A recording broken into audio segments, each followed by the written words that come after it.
Good afternoon, everyone, and welcome to this discussion this afternoon. My name is Michael Watterson.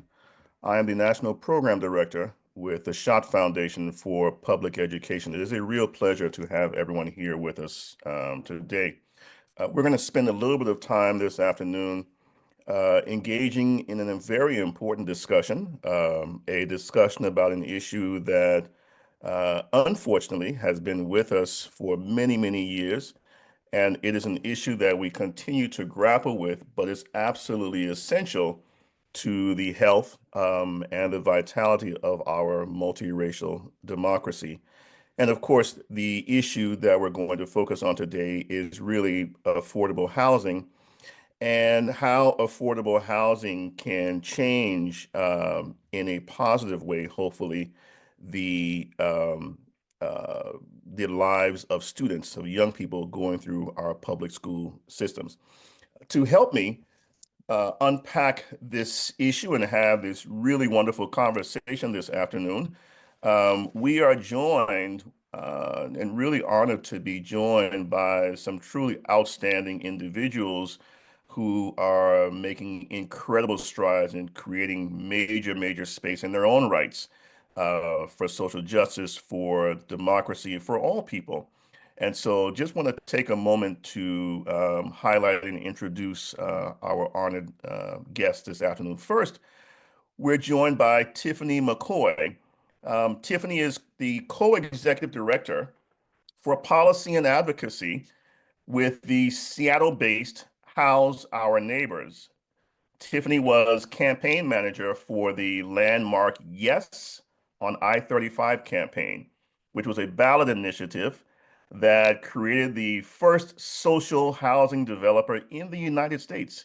In fact, just last month, House Our Neighbors won what's known locally as Proposition 1A, which intends to add about a 5% tax to companies with employees who make more than $1 million.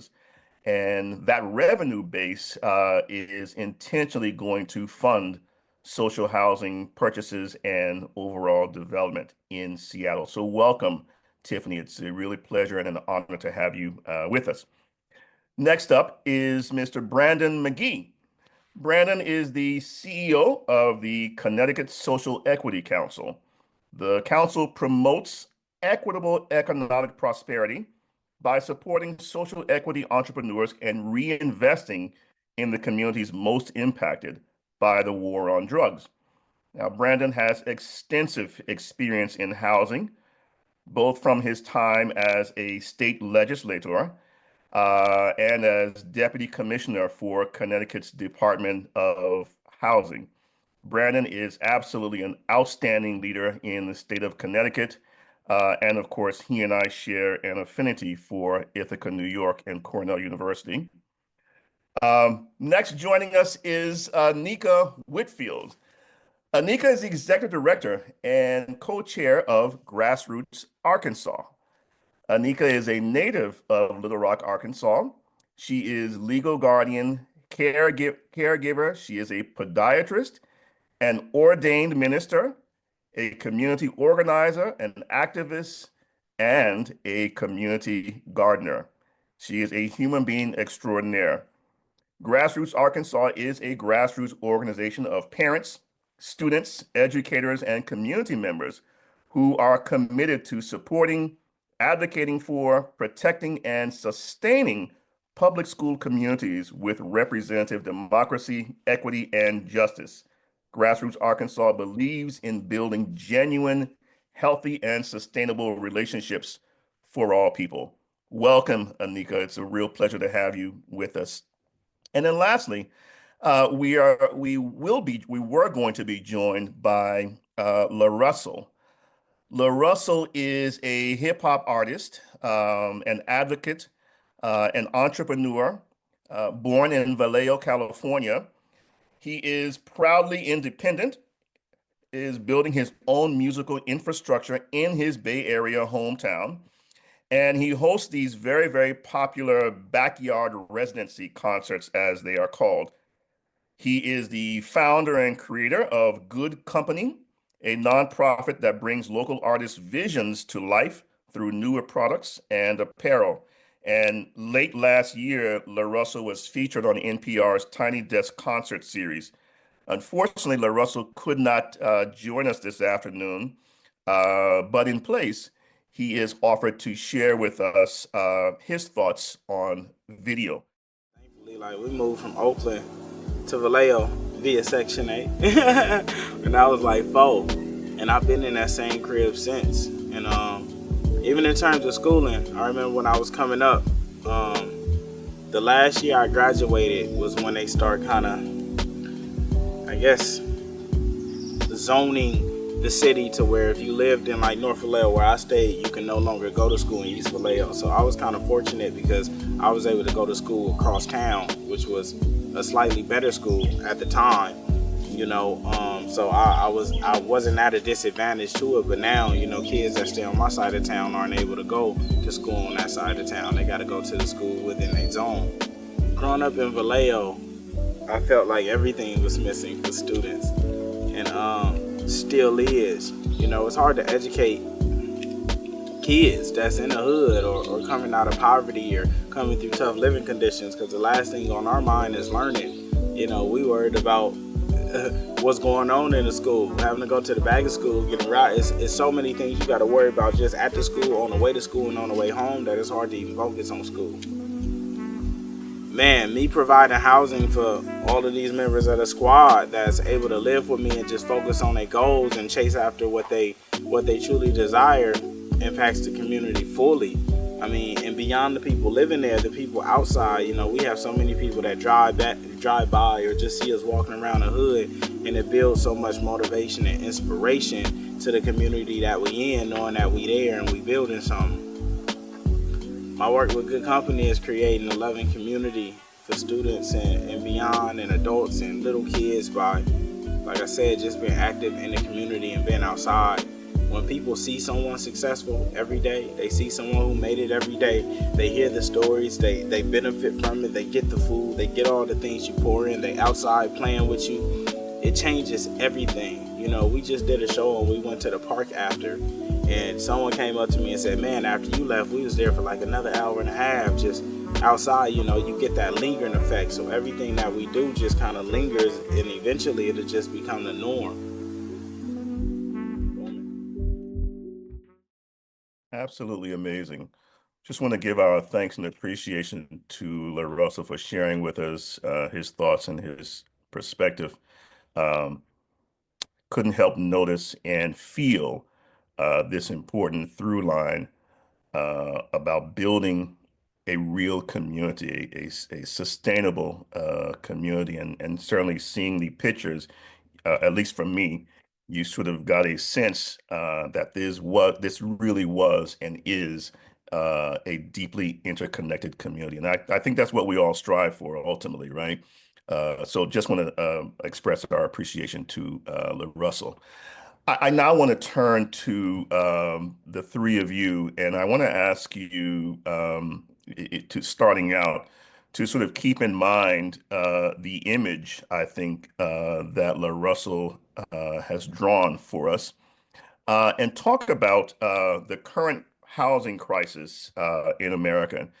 In particular, talk about the ways you believe the current crisis is linked, either big or small, but ways the current crisis is linked to issues of equity and justice in our public school systems.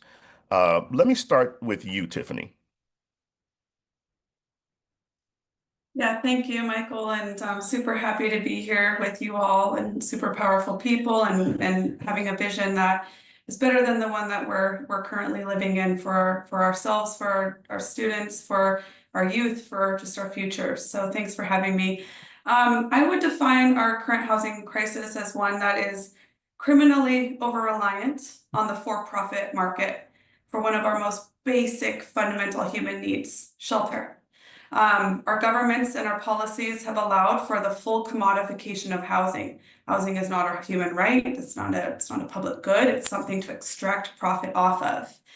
And while we do have really important investments in affordable housing, most of the public dollars that are going in are there to incentivize the for-profit market to create housing for folks that can't afford the vulture capital aspects of our housing system. So we do not create housing as a public good. We don't create cities that our families can afford. And our policies inherently bake in inequity and perpetuate systemic racism. Like LaShawn just said at the end of the video there, even our zoning down to, this very cryptic way that we provide land use in our cities. We, speaking in Seattle, but I'm sure it's the same throughout the country, we continue our practices of redlining. We continue our practices of creating enclaves for mostly white high-income earners to have their area of the city that others do not have access to, cannot build in, cannot enter their schools in. And we're seeing the disparate effects of this through displacement, through the breaking up of communities, through the unhoused population of our students in Seattle Public Schools rising every single year, and the negative ripple effects that has on our youth. I'm sure it's the same in Connecticut and in Arkansas, but our rental housing prices have skyrocketed since 2010. Our rental prices have gone up 91%. None of our wages are 91% increase. I don't know about you all, but not here in Seattle for us. And we have a severe shortage that is just perpetuated every year of affordable family size units. The private market doesn't build family size units, 3 and 4 bedroom, because it doesn't make enough money for them. And our affordable housing partners aren't able to build those because they don't get enough money from the federal government to build that. So we have an incompatibility of high housing costs and family costs that make it difficult for families to stay in Seattle, to start in Seattle, and to be able to create that social cohesion that we so desperately need for our youth to feel involved, to feel part of the community, to feel seen. When we have educators that are having to leave every year because they can't afford the cost of living, it has also that negative ripple effect. Not to mention a lot of our affordable housing stock just isn't able to keep up with maintenance. And so we have lots of issues with black mold and different public health crises. So I'm not painting a rosy picture, but I think it's incredibly important to be honest and candid about it and to talk about the racist roots and the classist roots of our system. And then further throughout the conversation, we'll provide some bright spots for what we can be doing to make it better. Thank you, Tiffani. Thank you so much. Brandon, I noticed you were shaking your head in obvious agreement. I wonder if you would tackle the definition question as well. But in your comment, could you also say a little bit about this this phrase NIMBY and what that means? Yeah, thank you, Michael. And Tiffani couldn't have said it any better. First of all, we're not here to paint a rosy picture, but one of the things that I think it's important for me to just kick off is a dear friend of mine by the name of Dr. Cornel West. He once said, you can't lead the people if you don't love the people, right? Love, let's underscore that. You can't save the people if you don't serve them. And I live by that. And I thought it was just so appropriate for today's conversation. But there are essentially two issues from my perspective that define this housing crisis, right? And the question that I always ask is, how do we address them? And how we address them will determine how our economy bears the next recession that's on its way, right? And what kind of country will we essentially be in decades ahead? I think about my 2 girls. I don't know if you all have children, but I think about the next generation of our young people who will then be adults. And from that place, these are, from my perspective, the historic and enduring shortages of affordable housing, right? For growing a number of working Americans throughout this country, which for the most part has driven a rise in costs and rates of homelessness across this country, even here in the state of Connecticut, and a catastrophic collapse of home ownership, in particular for African Americans. So I'll end here on that note. To successfully address these issues, we've got to do what we're doing today. We need to do more than just apply policy band-aids. Although it it works. It's better than doing nothing. We need to conduct a major reconstruction surgery by passing comprehensive national housing policy, for this next century. But when you begin to talk about the development of housing and you're proposing many of these affordable housing models to communities throughout Connecticut, I can only speak about what's in front of me. I don't know about Arkansas. I don't know about nowhere else. But I know in Connecticut, a lot of my colleagues, a lot of my neighbors, they always start off, we don't want that stuff in our front yard, not in our front yard. You will not build affordable housing. Now, there are some communities, Michael, who they say, yeah, come. Yeah, you can come. You can develop. You give us a little money. But then there are so many barriers within permitting, within the planning and development side of the house, with withdrawing of investment around infrastructure, right? Because there are some communities who they cannot handle the bandwidth of additional housing without addressing infrastructure.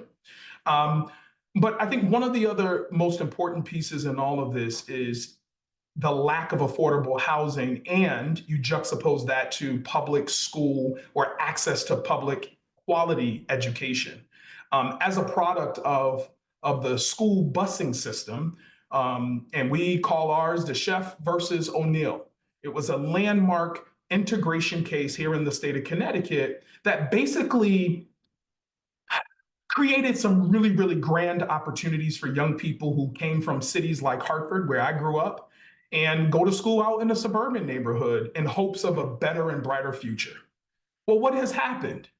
You've literally have had generations of families, to no fault of their own, they're advocating for their children, to have a better shot, a better opportunity within quality education. And we've seen that many, many communities, as a result of families removing their kids out of their home school district, experience all kinds of deficits in many of our communities that we are now trying to reimagine. And so you have the haves and the have-nots, right? My neighbor went to school in Hartford, and I went to school in Avon, Connecticut.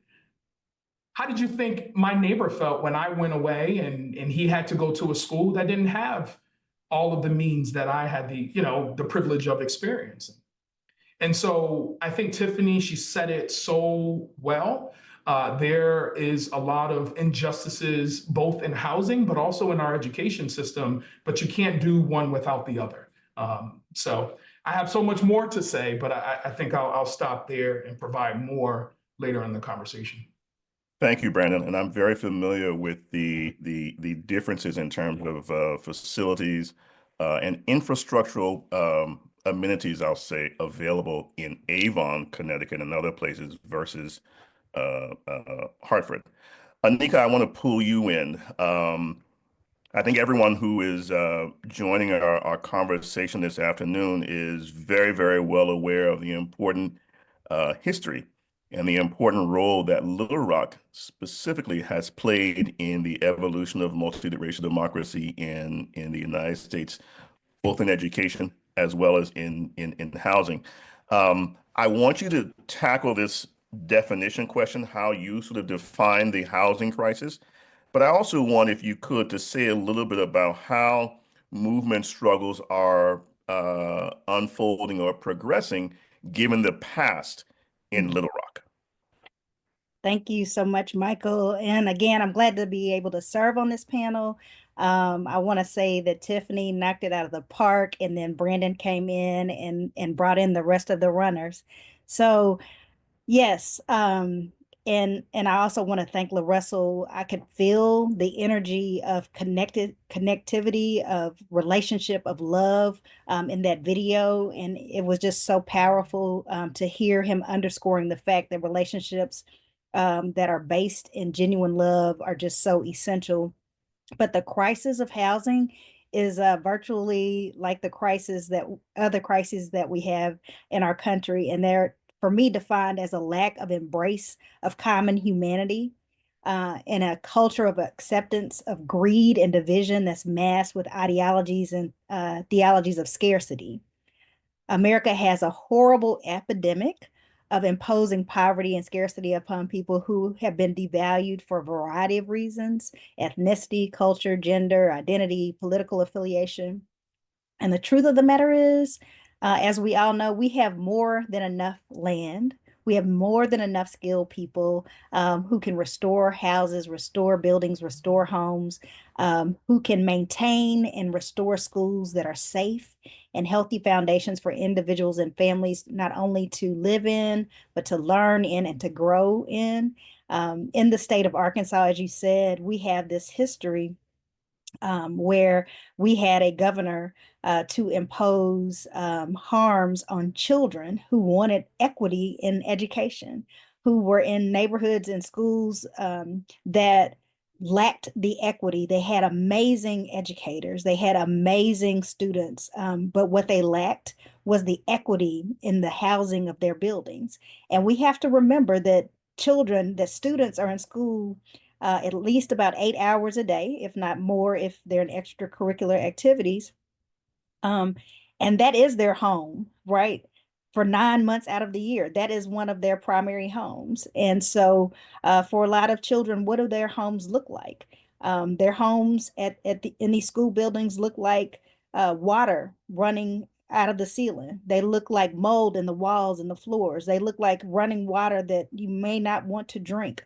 It looks like air quality that is difficult to breathe in, especially if you already have bronchitis or asthma or any other autoimmune or respiratory disease. And so, what we see is a mirror of that dehumanization of people, both in their physical homes outside of the school day, as well as their homes during the school day. And again, I believe that this is just simply defined as people that have a lack of care or concern for common humanity. Um, and this, again, this breeding of this idea of scarcity. Michael, a few years back in 2014, we took our city mayor and all of the elected officers or officials, we invited them, our board of directors. We invited all of the department heads of our city to go on a tour of us, a see and do tour of what's happening in our city, right? And part of that was so that they could see what we see and then do something about it with our tax dollars. And as we were going on this tour, our mayor, our city manager, and a lot of the uh, department heads were saying things like they could see blight in certain areas and they could see vacated properties and they could see, and I asked them, do you know what I see? I see awesome opportunities to reinvest our money and our resources in places that have the greatest need. And I asked our mayor and I asked our city manager and I asked some of those department heads, if we were to go into your neighborhood and community, because this is my neighborhood and community, but if we were to go into yours, would we see as many vacated homes? Would we see what you call blight? And by the way, blight for us is defined as what people see when they don't really see us. It's what they see when they devalue humanity. And they are able to attach something so negative to a place and a location that has so much promise and possibility, but because it doesn't belong to them, it looks like something less than valuable, right? Something less than worth an investment. And I reminded him that everybody has a right to live. I reminded them that everybody has not only a right to live, but Tiffani, I think, and Brandon, I think we all should be living well. And we have enough resources to do so. And when we look at these policies and we look at ways that we can change legislatively, politically, situations and circumstances, we also have to mirror that with how historically have we been able to make progress together. And so it's been both on a political level, but it's been on a very social level as well. And so we've got to call on the social and the civic organizations and our neighbors to say, we can do this together. We can bring our resources together. We can do the radical things that people say that we can't do together. And we have to. Why? Because we have too many children that are coming to school that are unhoused outside of the school building and that are receiving less than the excellence and the equity in housing that they should have during the school day. And so it's a lot of heavy lifting that we have to do. But Brandon, as you said, we have to do it in and with love. We have to do it intentionally. And we have to dispel these notions and these ideas of scarcity and these notions and these ideas of othering, because we are each other's keepers. We are each other's brothers and sisters. And Michael, as you know, we're each other's cousins. You've got, if I'm in a good relationship with you, then I'm not going to want to harm you. I'm going to want the best for you. And I think that that's where it really has to be led and has to be moved. And I'm going to stop there.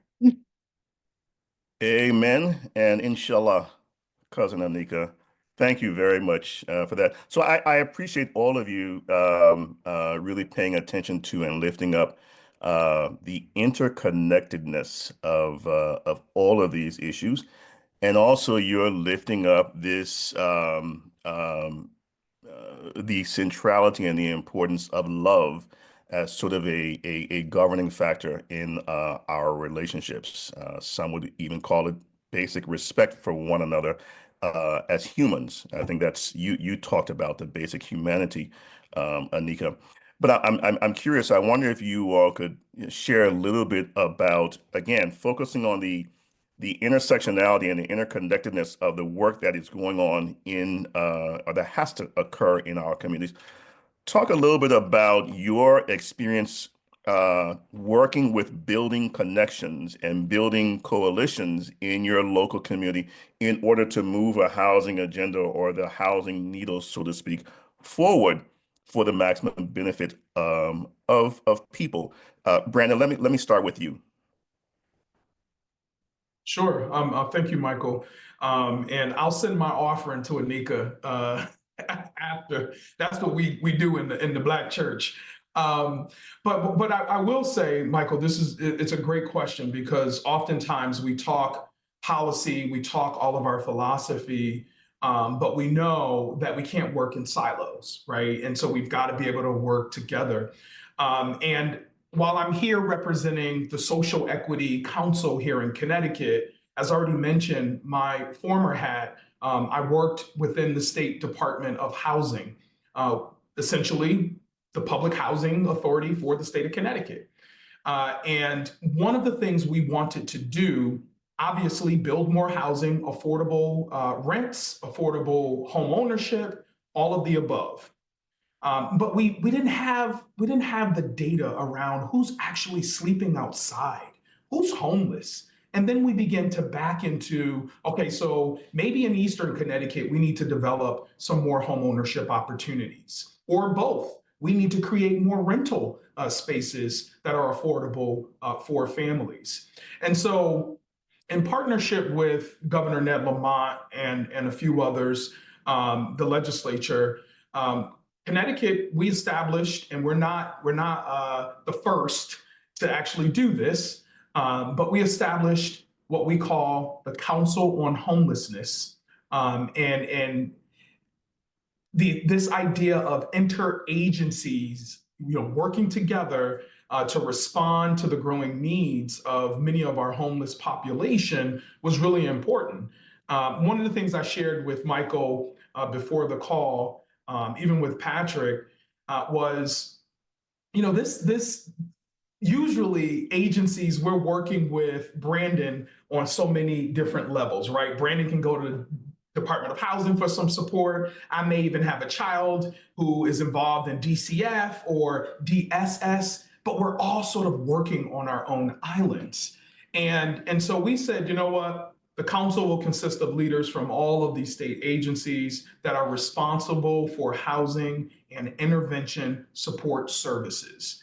And we wanted to build upon existing efforts, right, already undertaken by many of our state agencies, but let's bring that in-house. But the two agencies that helped to lead this work, and they're still doing it, DOH, Department of Housing, and the Department of Social Services, and I'm missing one, 3, I stand corrected, Department of Mental Health and Addiction Services, right? And we had 3 goals in mind. and they're really, really heavy lifts. So Anika, I appreciate you calling that out, as well as Tiffani. But we wanted to do three things: strengthen current programs, right? Specific knowledge of individual programming to unite our policies, because there are policies that govern our work. I wish the federal government understood that, but it's all good. Across all of our state agencies in a way that considers the whole individual, right? From refining, recommendations on improving health, human services for people experiencing homelessness, to strengthening housing stability and creating more affordable housing across the state. So that was goal number one. Number two, improving the effectiveness of homelessness response system, right? We have this system we found, and no ding to my folks in Connecticut if y'all looking, but we found within the state's homeless response system, dated, antiquated. And there was so much work on the frontline worker to manage all of these different systems. It took away from their time working with their clients, right? And so we really wanted to improve upon that area. And then lastly, meeting the demands of housing, which is the crux of this conversation. Collaborating on maximizing the ultimate use of our funding for housing assistance, right? Vouchers, et cetera, increasing the supply of permanent supportive housing, improving the effectiveness of rapid housing, and evaluating and finding solutions for expanded access to safe and affordable housing for all within the interagency approach on tailoring support, to each of the individual's specific needs. So it's a heavy, heavy lift. And as you all can imagine, as state entities, we all have our little budgets, we all have our own little agendas, and trying to get everybody aligned. We spent a year, and I gotta tell you, we've yielded some great success, led by our current commissioner of the Department of Housing and the other two agencies that I mentioned. Thank you, Brandon. Thank you so much. Tiffani, talk to us about what it looks like, your experiences there in Seattle, making those kinds of connections and working in coalitions.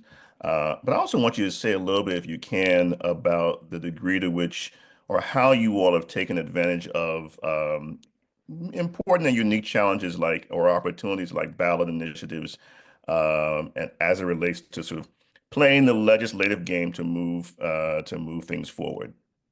Yeah, absolutely. I think it is important just to kind of give a really brief history of How's Our Neighbors. We are an organization now, but we actually started out as a coalition in opposition to a charter amendment that was being proposed by big business here that was going to solve homelessness. But if you read the text, it was going to actually enshrine encampment sweeps of our unhoused neighbors as a cornerstone of our homelessness policy. So I know there might be different terminology based on where we are in the nation, but sweeps here are the state forcibly removing our neighbors who don't have a house from one street to the next because they're, as Anika said, a blight, for the rich folks.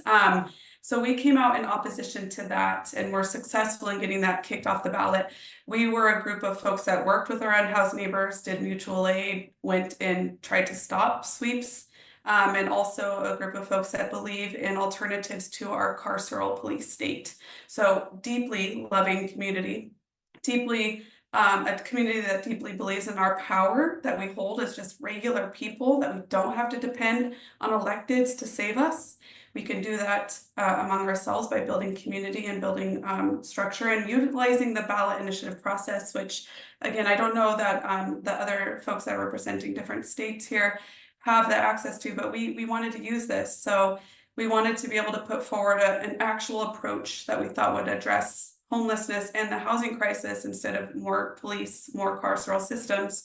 So we initiated this idea of social housing. It is not a new idea. It is an idea that is so old in countries like Singapore and in Vienna and in Britain, France, in different parts of Europe and Asia, and even in Egypt, just getting into a different continent. But we wanted to provide housing as a public good because we had, as individuals, fought for more shelter, fought for more affordable housing. But we realized that if elected officials were honest with us and the public, they would say that we don't have a plan to solve the affordability crisis. We are pumping in a lot more money. It is important. Those bridges, those band-aids, as other folks mentioned, are critical because we don't want to cause harm. However, I think it's also prudent for us to recognize when we have a gap that is not being filled and is only getting wider year to year. So we have a need for 112,000 low-income units in the city of Seattle. The federal government is not going to do that. The federal government is an authoritarian, chaotic state. We are seeing already the cancellation of Section 8 vouchers for folks that have been desperately waiting for those. So we put forward this coalition of people that I've already mentioned, but we also brought in our labor partners. We brought in environmental groups because we know also the intersection between public health and the environment in our housing and in our buildings. Like Anika, you were talking about air quality. We know that the effect that has on our students, whether or not they're having good quality air to breathe or good ventilation, also just for colds and because of the pandemic. So it was bringing in environmental groups, educators and renters, a group that, you know, any political consultant would always say, don't worry about them, go to the homeowners, get their vote. We want to invest in renters. So we put forward a coalition for 4 years now to create a social housing developer and then to fund it with the abundance of wealth that we have in our country and in our state. As you said, Anika, we do not have scarcity. We're one of the wealthiest countries in the entire world, and that has incredibly racist roots to it. But we should not be perpetuating the consolidation of wealth and power at the very, very top. And Seattle is a tech town. We have millionaires, we have billionaires here. They come here because they don't have to pay an income tax. We believe in the fundamental redistribution of that wealth for public goods. So what we've shown here through proposing a completely different, bold solution to our housing crisis is that voters are always ahead of our elected officials. If we have to drag them kicking and screaming, we will. That doesn't mean that there are not challenges to that. Politicians have egos, they hold grudges. So we're trying to, you know, smooth some of those out and make them recognize that, like, your voters, your constituents do want this. It's up to you now to implement these things. But, you know, all of us need to create change in the ways that we can. Not everyone has an initiative system, but yeah, being driven by love and a deep belief in humanity and that we can do better, I think undergirds a lot of our work and a belief in a better world. And we can have holistic ideas, as Anika said, we can have nice things. We just have to not be afraid to call out the mass concentration of wealth and power at the expense of everyone else. Absolutely love this. I absolutely love this. Anika, I was last in Little Rock many years ago. It was actually the occasion of the 50th anniversary of the integration of Little Rock Central High School. And I had the pleasure and honor of being a part of a program that was held there at the high school, at Central High School. One of the things that sort of stuck out to me that I've always remembered was this representation amongst the folks who gathered for this program. Just a really, really deep and interesting mix of people and of organizations representing a variety of, again, different but interconnected issue areas. Now that was 2007. I'm curious, talk a little bit about again this same question, what it looks like for you all at Grassroots Arkansas, working across organizations, building these large and deep coalitions, given the fact that everyone doesn't necessarily have the same amount of time or resources, and so that sometimes creates a little bit of tension for folks. But folks are still struggling mightily to work on these, again, interconnected issues. So talk a little bit about what that looks like from your vantage point there in Little Rock and possibly even across the state of Arkansas. Yeah, Mike. I wanted to say, if I can rebut a little, not rebut, but add to something that Brandon and Tiffani shared. Our federal government absolutely knows what they're doing. They are tactically, intentionally trying to create more chaos so that we will have not an opportunity to come together and work together and see our commonality, but to find ways for us to divide ourselves even further. That is the plan, or a part of the plan. And so I think this question is so poignant for now to remind us that we have to find those commonalities, those common threads that link us all together. Everybody needs healthy water. Everybody needs a safe place to rest their head at night. Everybody needs clothing and food. And so when we help our community to see what the needs are and to see that needs are not being met, and to then say, what is it that you can do to make things better? How can you help make it better? We're not just going to push it to the city hall. We're not just going to push it to our county officers. We're not just going to push it to our state and our federal government. What can we do? What do we have? What resources do we have in order to even engage those people? So yes, we work in community with attorneys who understand the law, who understand the policies, who understand what laws and policies are not currently being practiced the way they've been written. Those that are policies that actually could be helpful, but are not being enacted in helpful ways. So we do work, especially with the ACLU. We've worked with other organizations here locally that are local, state, and regional organizations that help with the collectiveness and the interconnectedness of education, housing, healthcare, environmental justice. All of the injustices that we've been experiencing, they impact everybody every day. And if we can see that, then again, we can use those resources. We can be, and I don't want to say use, we can engage our resources as individuals and collectively to make the changes that we really want to see. And I wanted to share this. I was looking up the numbers so that I could share them correctly. But on the state capitol grounds, Michael, you mentioned the Little Rock Nine. On the state capitol grounds, there is a monument to honor the Little Rock Nine, these 9 students who left Horace Mann High School to go to Little Rock Central High School, not because Little Rock Central High School was better, but because the students that were there were receiving books that were dated in 1957 and not in 1954, where pages had been removed, where things had been marked through in the books that they had at their school. They were getting an excellent education at Horace Mann. The challenge was, why is it not equitable? Why are we receiving less than what we deserve? Because our parents are paying taxes. Our parents are investing in the city and the state government and the federal government. Our family our family members have made so many sacrifices. So why are we being segregated to something that is less than acceptable, something that you wouldn't expect to have, something that you wouldn't want to have? And so on these same grounds, our current governor has decided to allocate 35 million public tax dollars to private schools. Remember, I reminded you that our schoolhouses are places where kids live for 9 months, at least 8 hours a day, right? And so they're taking away resources from students in public schools who are already on the margins, and they're taking those dollars away from them, 35 million of them, and putting them in private institutions. And that is just horrible.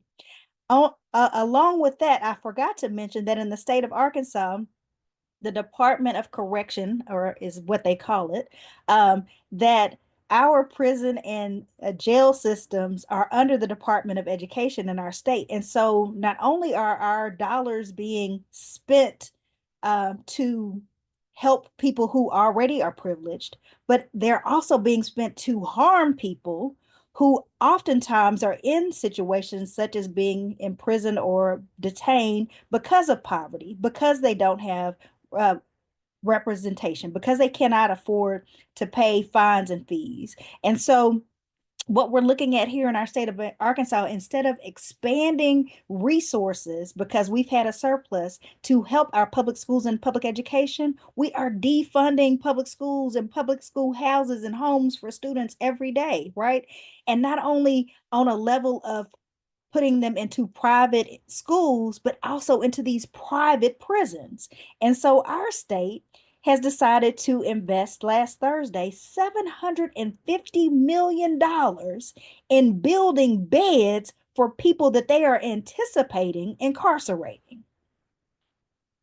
right? So, what a waste of resources instead of investing those dollars in helping persons to not have to be in a situation where they cannot afford to pay fines and fees, instead of investing in children and families and making sure that they have healthy water to drink, healthy foods to eat, grocery stores in their neighborhoods and communities, making sure that there's sidewalks so kids can walk to and from school safely, to make sure that there's great lighting in neighborhoods and communities, because we know a lot of times things that happen in the dark, if there was light, it wouldn't happen.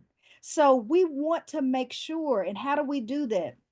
When our brothers and sisters from ACO and some of the other organizations here that focus on housing, when they come out and they go to we call it our mansion.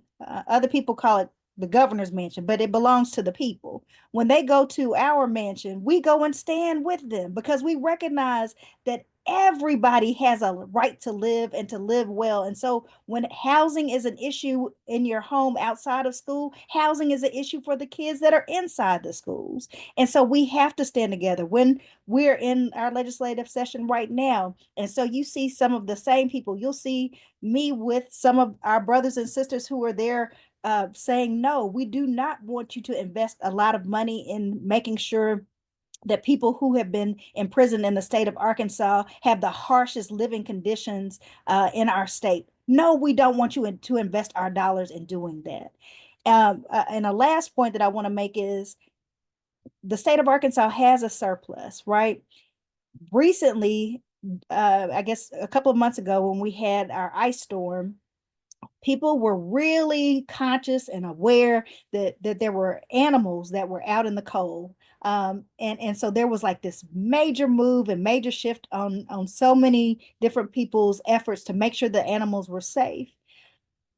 And then there were some people who cared about the people as well and who said, hey, we need to raise resources to make sure that people are not sleeping under bridges and under overpasses, and that people are not having to sleep out in these cold environments, and not just now, but sustainable housing. And even though we saw a wonderful and beautiful outpouring of money and resources to help ensure that there was a place that this organization locally was trying to establish, it fell through for so many redlining problems, for so many politically incorrect problems, for so many inhumane reasons. It fell through, and the money was there. Community came out and said that we wanted to help.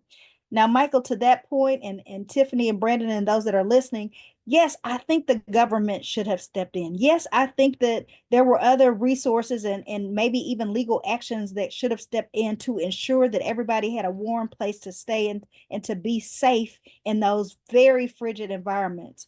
But I couldn't help but think, how many buildings do we have in our city and our state that are not being used overnight, that could become temporary housing for people and ultimately might become long-term housing? How many people own property and land that is not being used uh, on those cold nights, that again we could have some housing that is not just temporary but permanently there so that people don't have to live outside?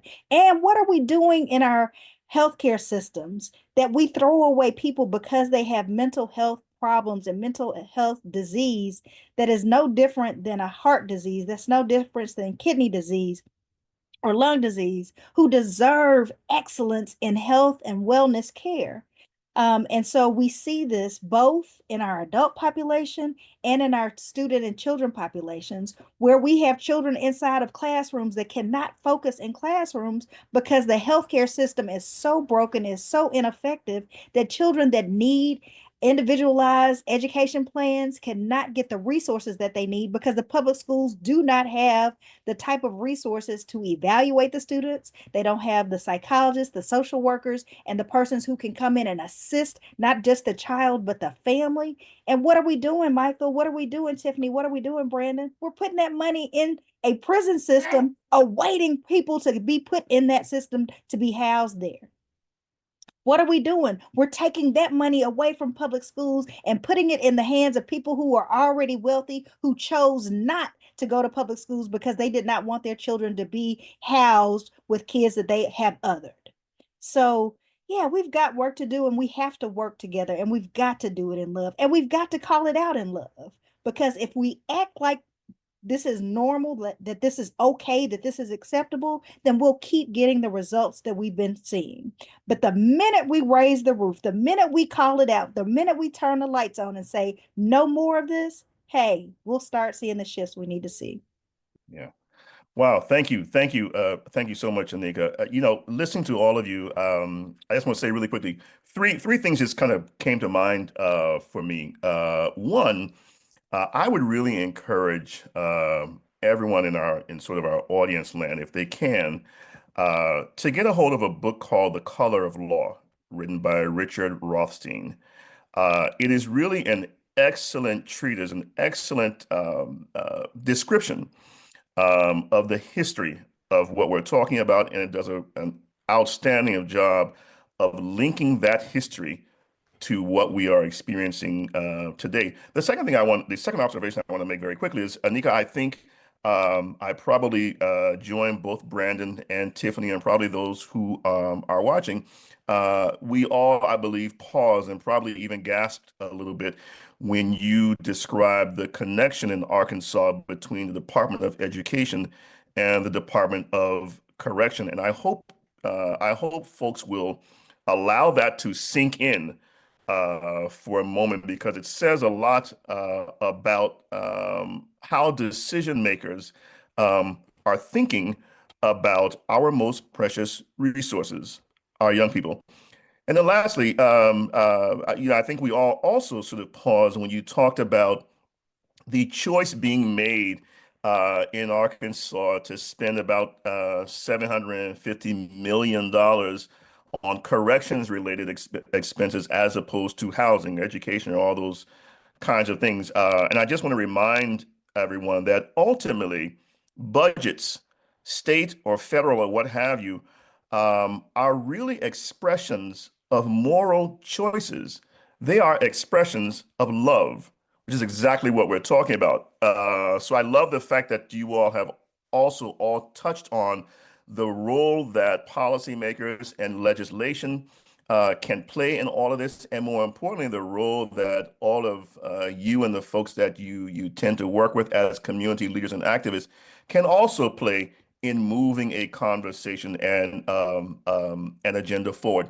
I want to ask each of you sort of one final quick question, and it is really around linking this entire conversation to democracy, to multiracial democracy, and the degree to which we can use conversations like this to really represent to our policymakers, to our legislators, about what our priorities are in communities, how we think our young people ought to be prioritized, how we think living conditions ought to be prioritized, how we think the access to quality and affordable health care and employment and good public transportation, how all those things ought to be prioritized in ways that ultimately better serve young people who are moving through the education system. Say a little bit about that before we wrap up. Let me start with you, Brandon.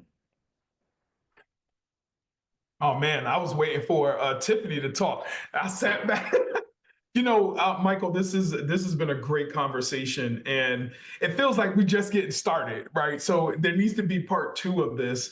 But everybody should have access to safe, warm, quality place that they call home. Okay, and this whole idea of collaboration, interconnectedness, all of that's important.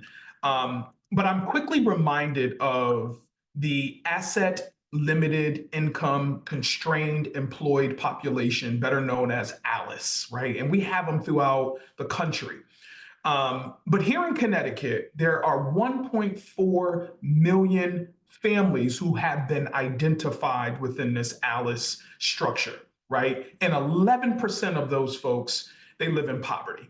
Now, while that may not seem like a high number, but the community I hail from, a lot of the folks are represented within this 1.4 million. Okay. And so now that I have this opportunity as one of the leaders here within the Social Equity Council to repurpose, right, ensure that the dollars that are made from the adult use cannabis space, right, is being reinvested back into communities most harmed by the war on drugs, right? It is my responsibility to make sure we crack that poverty code. How do we plan to do that? We plan to create opportunities for folks to sign up to work in the industry. We also know that the war on drugs on many of these disproportionately impacted communities in Connecticut, it hit the whole community. And so we want to create opportunities to address food deserts, lack of education, childcare facilities. We want to create all kinds of business owners. But at the end of the day, if we are not humanizing our work from our seats of influence, how we manage our budgets, how we are speaking truth to power, then all of these conversations are for naught, right? And so I don't know how else to answer the question in terms of, what does it look like? What it look like for us is that we are making these changes and investments now.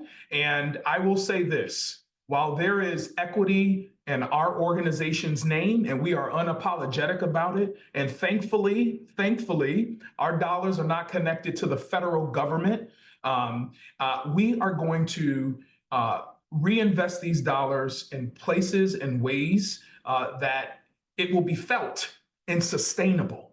But we have to continue to speak the truth and be strategic on how we want to see our communities reimagined. So that's my little 2 cents for the day, but I hope we have an opportunity to double back on this and really continue the discussion. Thank you, Brandon. Tiffani and Anika, before I come to you, I want to do something a little different. I want to queue up another video really quickly because I think I'm going to use that to inform my next question to both of you as we sort of wrap up. So let me ask my team in the background if we can queue up that next video, please.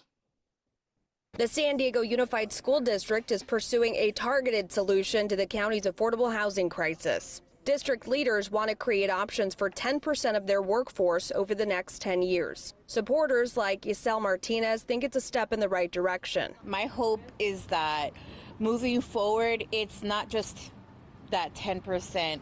It maybe leans more towards 30% with also the balance of a living wage. Developing 5 existing district-owned properties is at the core of the district's mission to build roughly 1,500 units. We have an educator at Rosa Parks Elementary who's now living in housing built on district property, the Livia development, who was commuting from Tijuana for 10 years. The Livia complex in Scripps Ranch is already changing lives, with an employee survey showing interest exceeded availability. 2,700 responses. So there's a lot of interest in affordable housing. Meanwhile, a contract for the old Central Elementary site has the green light.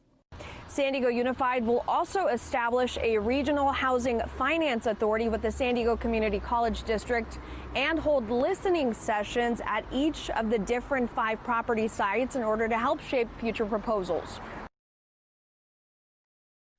So Tiffani, here's what I want to ask you.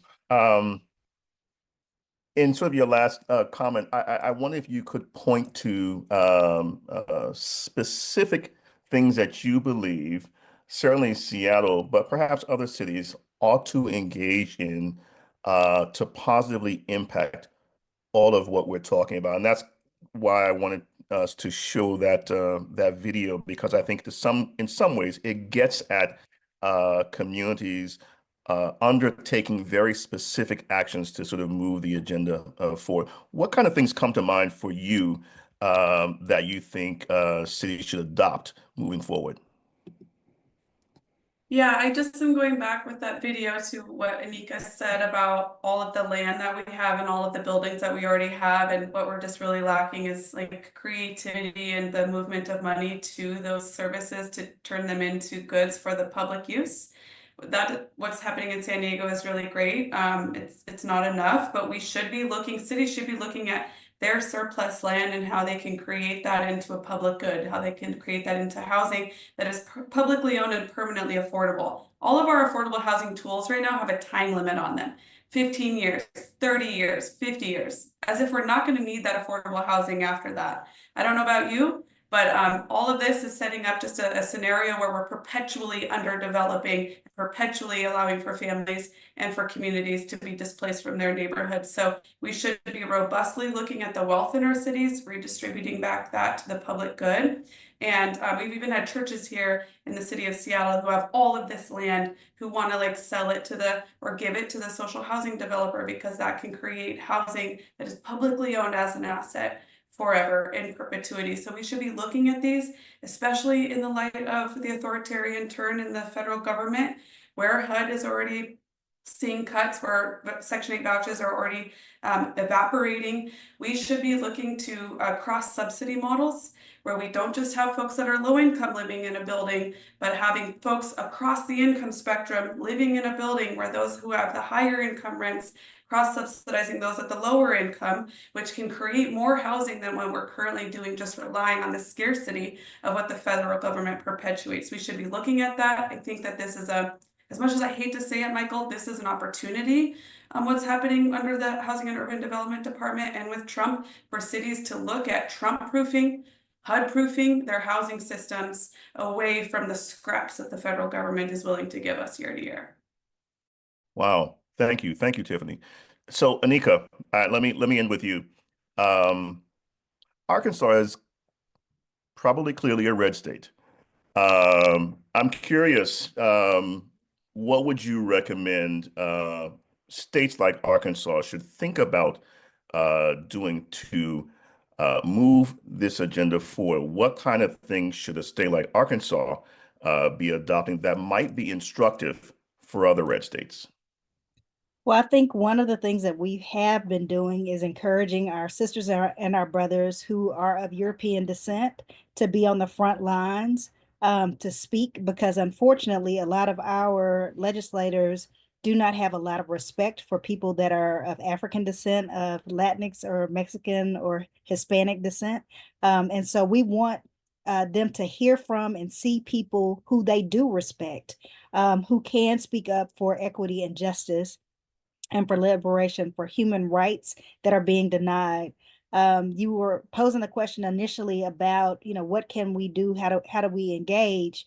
We have legislators who have been in the halls, legislative halls, trying to intimidate students who have come out to speak about their rights, about their student rights, not only public school students, but even private school students who have come out to say, why would you deny students the right to organize? Why would you deny students the right for their First Amendment rights to come and speak during the legislative sessions? And so we need everyone, people that are directly impacted and people who recognize because of their privilege, other people are being negatively impacted, to come out and speak and to stand up for justice. And so we encourage that, we support that. And I had a wonderful student from one of our private schools here recently share with a legislature that he was he was boldly sharing that he won his election. And he said, well, tell me about that election, sir. How many people voted for you? And he said, about 60% of my constituents. He said, well, who's representing the 40% of your constituents that didn't vote for you? He said, oh, you don't understand democracy. You don't understand America. He said, no, sir, I don't think you do. I think in a democratic republic, we should have representation for everyone. And I think it's so important that whoever the 40% are that did not vote for you, that their voices need to be heard. And that's part of why I'm here. And he went on to share that even though he was attending a private school, and that the state laws were not really going to apply directly to them, but they were regulating public schools and what public school students could and could not do, and what their teachers could and could not do as it relates to coming to the legislative session, and those days being considered excused absences, but they were going to penalize students and tell them that they were unexcused absences, which could affect their scholarships, which could affect their grades. And he said, listen, you can't do that to us. Why? Because our parents and our family members are paying money to ensure that the government does not tell us what to do. But how dare you use your power? How dare you use your resources to harm people who don't have that quote unquote privilege, who don't have that kind of access, who are not able to live outside the margins that you've placed them in. And so that is what we are trying to encourage our brothers and sisters who can speak out, who will be heard, who will be listened to show up, who can afford to be arrested, who can afford to get bail, right, to get out, and who can stand up to the people who really think that they're giants. But in the scheme of things, they're just annoying ants. They're biting at our ankles, at our feet, and they're trying to bring us down. But we don't have time for them. So we just have to stay united, and we have to be united intentionally in and with love. Love the youthful ingenuity. So brush off the ants at our feet and keep it moving. I appreciate that. Brandon, could you just say a quick word about specific programs and or approaches that you see there in the state of Connecticut that perhaps could be replicated and put to good use elsewhere in the country? Yeah, wow, that's a big one. I will say, so just to circle back to the Social Equity Council, the agency that I have the distinct pleasure of leading, I will say Connecticut, we're very forward thinking and, making sure we are tapping into reparations, right? And really helping communities throughout the state of Connecticut, specifically those communities impacted by the war on drugs.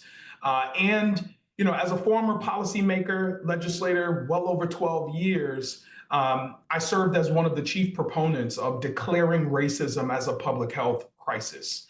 And understanding that really opened my eyes to so many disparities and inequities within the health system. But then you juxtapose all of that to education, housing, and you name it. There's some work to be done there. But if only other states who plan to legalize adult use cannabis understand the importance of, yes, we want to make sure it's legal, destigmatize it and all of that, but there's a lot of money to be made in this industry.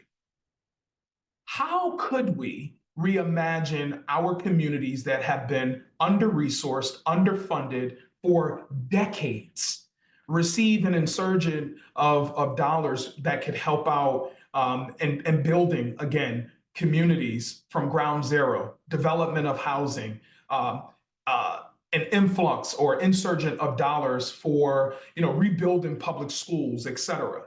And so within our agency, we have 3 key programs.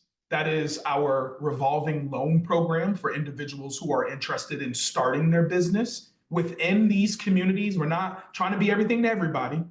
We're tackling communities impacted by the war on drugs, right? We have what we refer to as our community reinvestment program, where we're focusing in on reentry programs for individuals returning home. We're focusing in on youth initiatives, right? And then lastly, economic development writ large. That is access to the workforce, training, and not training just to train, but training with a job at the end of the day. And this is not limited to the cannabis industry. We want to create opportunity for all. And then lastly, workforce development. We've got to be very, very, very clear. If you don't have access to training or some sort of form of education, then what are we doing to sustain our work, right? And so I'd encourage states throughout this country, if you're grappling with how to reinvest your money, I'd be more than happy to provide you with our framework that while we are only 4 years old, we've yielded a lot of great success here in the state of Connecticut. Thank you so much, Brandon. Really appreciate it. Tiffani, as we close, give me 3 or 4 steps that you think cities should undertake in order to move the agenda forward. If you had your way and the wizard came down and said, Tiffani, what shall we do? And you had 3 steps that you could give to the wizard and she would implement just like that, what might those be? Oh boy, I got to think about like at an existential level, the threat that our two-party system has on communities, on all of our policy agendas. We need to break out of the Democrat, just the Republican system. This is the moment to do that. So as hard as that is, and as big as an uphill challenge as that is, I don't know if it's proportional representation, but we got to start somewhere else where we're not just allowing cities to be run by one party without any sort of accountability actually to what it means to be of that party. So if I can go big and bold, I would say that. And then getting just a little bit more granular, it is creating a tax base and a system that creates love, solidarity, sustainability for all of the crises that we're facing. Climate crisis is here. It's not fun to say. I have a 6-year-old and it's hard to think about that future for her and the rest of our neighbors, but we have to be creating climate resilient buildings. We need to be creating jobs programs, as Brandon was getting to create the economy in the future that we need in the face of climate catastrophe, and making sure that we are not leaving communities behind, most specifically Black and Brown communities that are always at the front lines of the devastation of the climate crisis.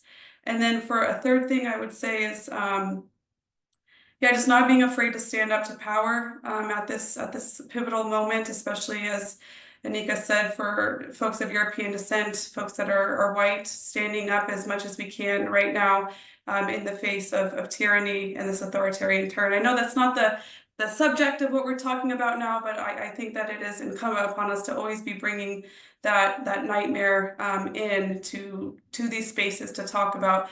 We do have a lot of power as a collective. We have a lot of love together. We can build a future that is for all of us, not just the lucky few. So just don't ever give up on, sorry to quote Dr. Cornel West again, but don't give up on that radical love. Wow, thank you all so much. I could continue and hang out with you all for like another couple of hours. This has been just an outstanding conversation. I just really want to thank you.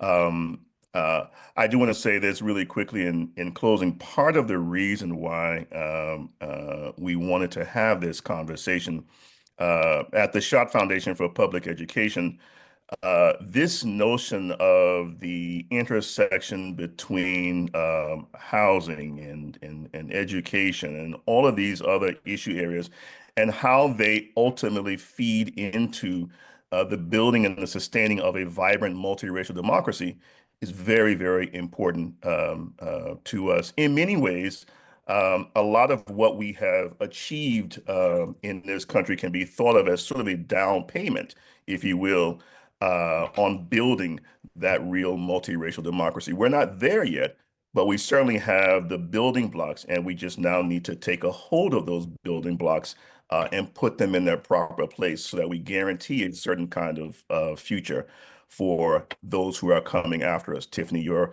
a 6-year-old. Brandon, you're 2 girls. So I do want to say thank you again to you all for being with us. I also want to thank all of you who have stayed with us this afternoon to listen and who have submitted questions and the like.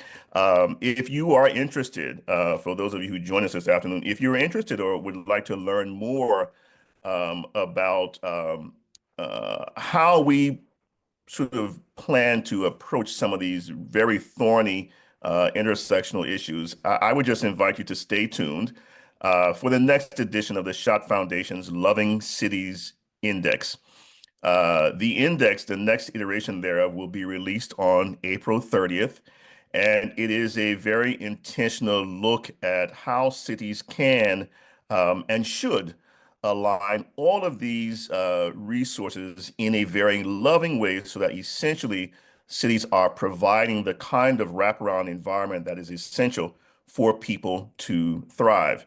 Not to sound like a cliche, but it absolutely does take a village not only to raise a young person, but it takes a village to protect and sustain a village. We are indeed a village.